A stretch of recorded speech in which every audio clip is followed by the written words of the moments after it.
Here's a story about a time I once paid $50 for a glass of water. I used to love drinking, almost like an alcoholic. I never really hid it, and I always had people around me who would drink with me. One day, as always, I was invited to a friend's house. The drink of choice that night was tequila.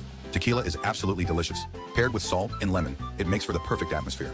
I ended up shooting 7 glasses of tequila straight, along with some wine, really going wild. At some point, my head was up in the clouds while my body felt like it was sinking. It didn't take long before I couldn't even stand up straight. My wife had to help me get home, and our kids were young back then, probably around 3 and 5 years old. She was understandably annoyed and angry, having to take care of both our kids and me, so she just left me in the living room to sleep it off. The next morning, something peculiar happened.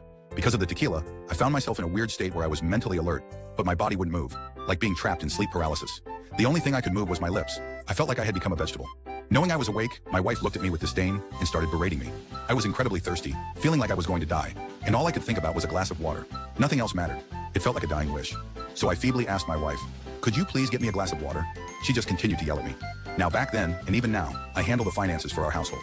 So I made a desperate, feeble offer to my wife. "I'll give you $50 if you get me a glass of water." Whoosh! Like lightning, a glass of water appeared in front of me. I barely managed to move my hand to drink it.